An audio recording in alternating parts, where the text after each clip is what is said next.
Mga seaweeds.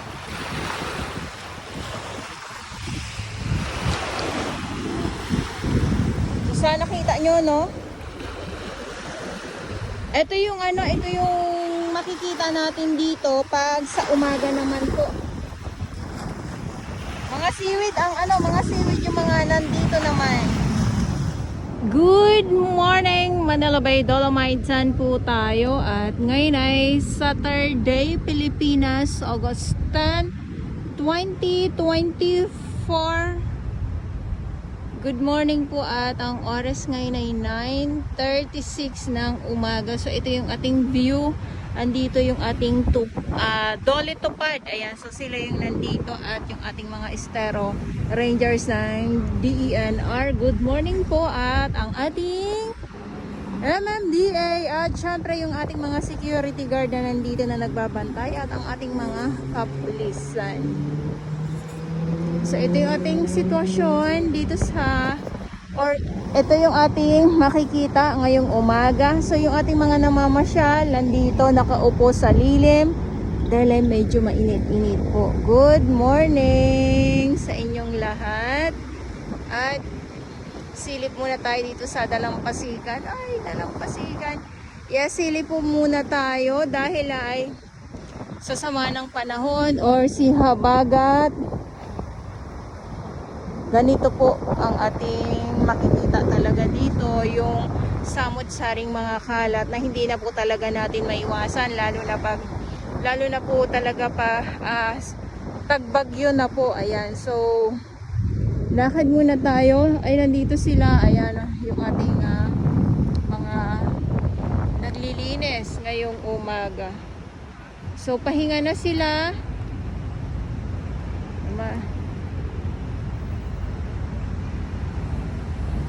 Bawat grupo,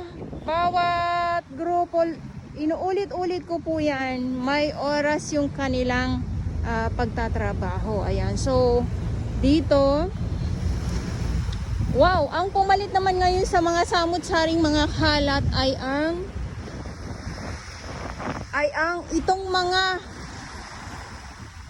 damo naman sa dagat, mga seaweeds po. So lakad muna tayo dito para makita nyo, no?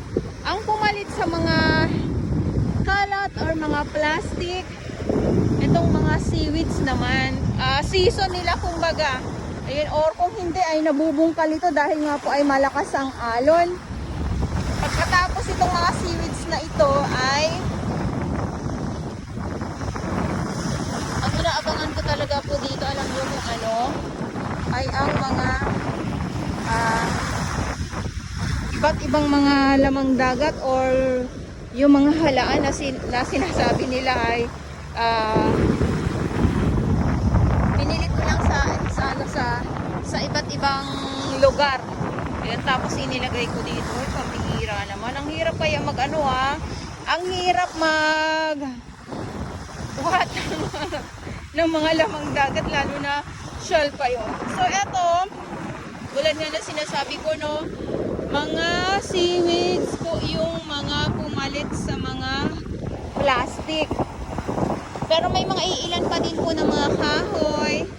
Ayan, mga kahoy.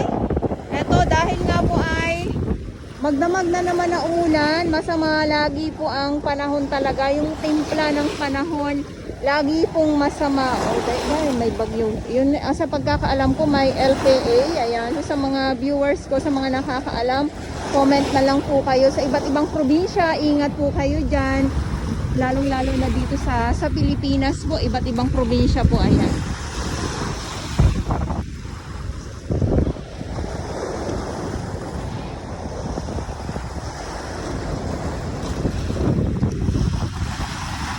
Ang panahon ay parang tao lang.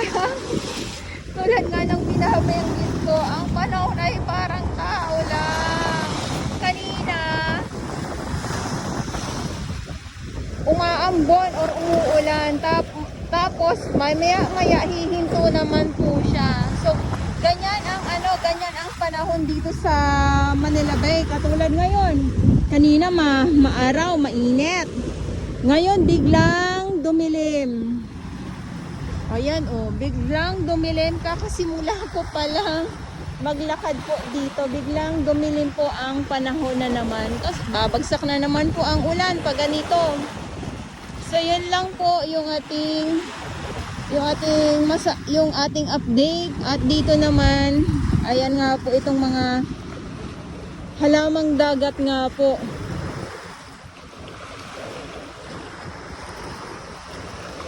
Ayan oh. Pasensya naman po, ayan. So, yung alon, lagi pong may kasamang mga kalat. Kung mapapansin nyo po, ito oh, yung dilim na yan oh. Grabe yung ano, kung napapansin nyo po ito i-zoom ko lang po yung aking ito oh, yung kalangitan oh. Dilim na dilim. Ayan.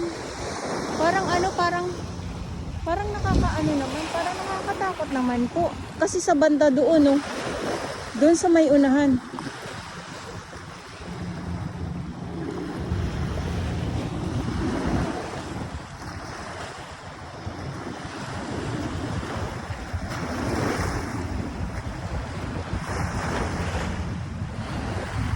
Ayan, so sana kita niyo po ito yung itong parte na ito, ayan yung madilim na parang akala niyo yung ipo-ipo.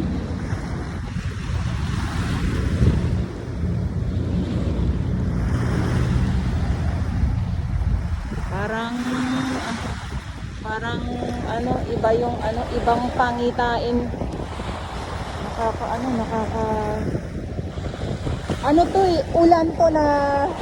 Ulan to na malakas kasi kanina maliwanag dyan. Ayan yung view na yan is Manila Yacht Club na kung saan ay nandyan po yung ating DPS Mandaragat.